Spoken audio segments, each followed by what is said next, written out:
What's going on? Welcome back to the channel. Today we're going to talk to you about Healthy Choices Wellness Corp.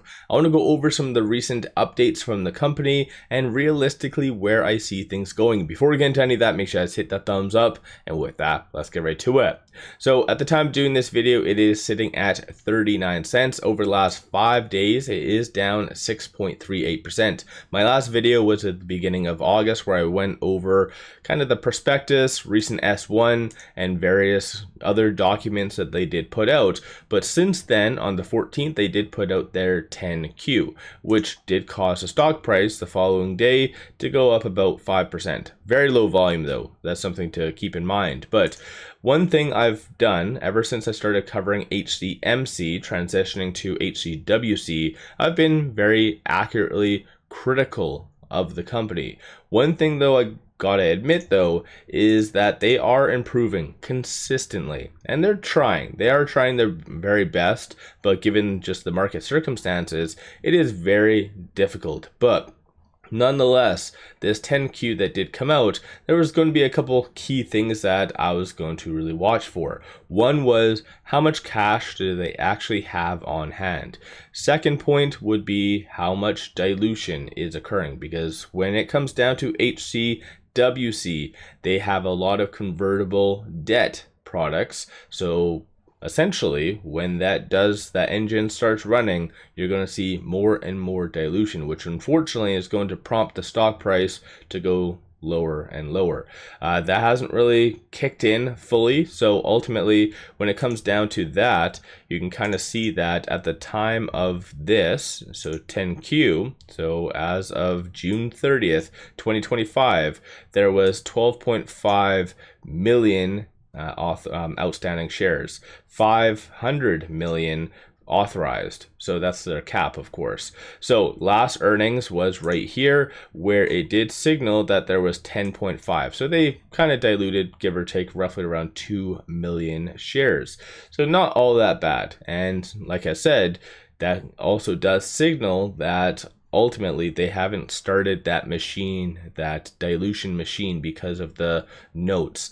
One thing to be aware of though is on that S1 that just came out where they did register more shares, that is to anticipate future dilution. And the timing of that S1 is very interesting, because this right here is only as of June the 30th, 2025, whereas that S1 came out July the 2nd. So it is fair to assume during this past quarter, which they have not announced the earnings for that yet, there is and has been a lot of dilution occurring during that. So in my opinion, the next one, you should see this go up significantly to probably about that 17, 18, potentially even higher million. So that's going to be one thing that I was going to watch for, is dilution. Second point is just cash and cash equivalents.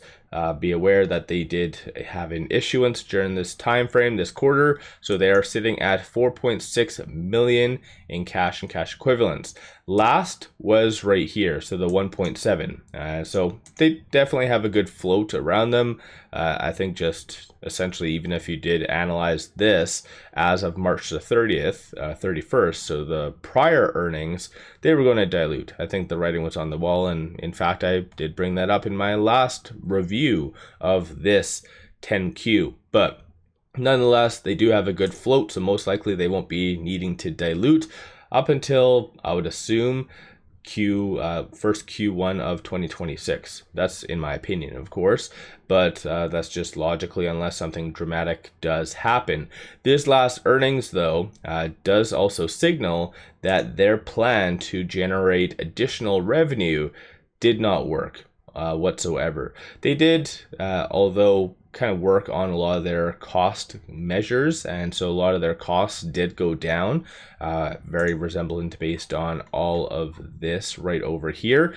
But still, their sales were somewhat stagnant from the quarter prior. So ultimately 20.1 million in net sales, and that was as of June the 30th, like I said. So the prior quarter was 20.2. So they actually did go down slightly. Cost of sales though did go down about 3, I do believe. So like I said, they are working on their cost measures, not probably to the same magnitude that a lot of people would realistically assume, but nonetheless, pretty good stuff as far as that. So like I said, just revenue or sales, cash and cash equivalents, and then ultimately dilution. Those are the 3 things that you need to really watch for in more of a growth stock, and whether you need to get in or not. So like I've alluded to in many videos, this is a okay business, but does not belong on the New York Stock Exchange. Interestingly enough though, shorts have not started to pounce all over this stock. So at the time of doing this video, I'll just hit refresh, 0.62% of the free float is being shorted. That works out to be 63,000 shares overall are being shorted. So shorts, interestingly enough, just don't really care. Even on Friday, so the last trading day, shorts increased 85 shares. That is it.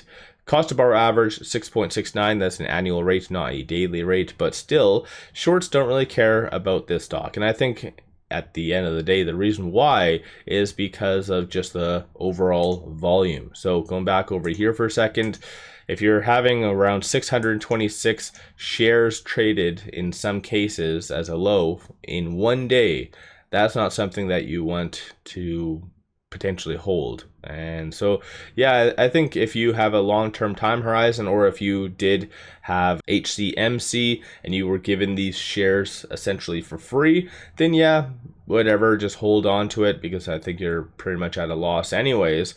But nonetheless, it's still, I don't think this is advantageous to dollar cost average, because a lot of investors don't like to take a loss. And I feel like with a lot of people receiving these shares for free and seeing the stock price go down, they assume that everything will eventually go up, and that's not the case.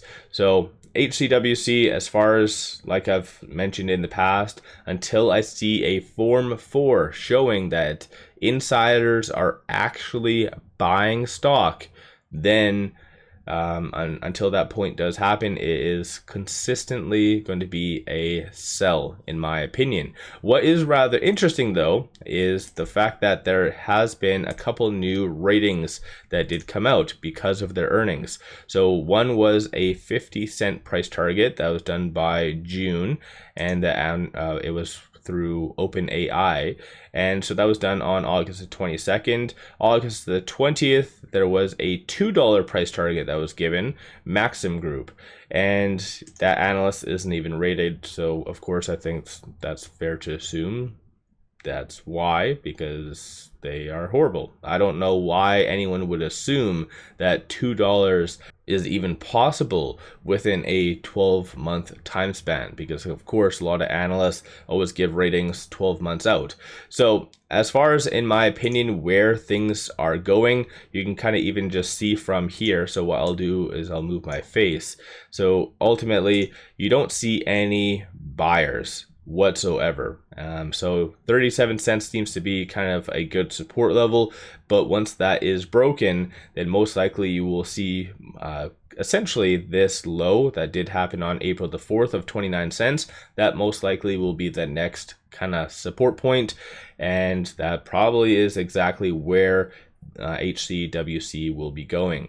If, let's say, Powell does cut rates on September the 17th, that could give this stock a little bit of a boost, getting it out of this range. So right now it's being pushed down by both the 10-day, which is more of a trend and kind of momentum moving average to watch for, and then you do also have that 100-day moving average. So I think in reality, if there is a cut, then you could see a little bit of a boost potentially to, let's say, that 44-cent mark. But until that does happen, from now until then, you will see lower lows occur. So let me know your thoughts on HCWC. Sorry to be the bearer of bad news that this stock isn't a overwhelming buy, but it is what it is. That's just the writing on the wall. Some stocks aren't meant to be on any exchange whatsoever. So let me know your viewpoint. Don't forget to hit that thumbs up and subscribe. I always greatly appreciate that. And like I mentioned, I think that if you ever see a Form 4 showing that insiders are buying, so that's transaction code P, then that is a pretty good indication that things have bottomed and that potentially the stock will start to move higher because of that. So let me know your thoughts. Don't forget to hit that thumbs up and subscribe. I always greatly appreciate that. One final thing, if you are looking for some solid buy signals though, pop over to my Patreon. I give buy signals on stocks, options, crypto, many of which have been absolutely on point. Worthwhile to pop over there and take a look. With all that said, appreciate all of you watching.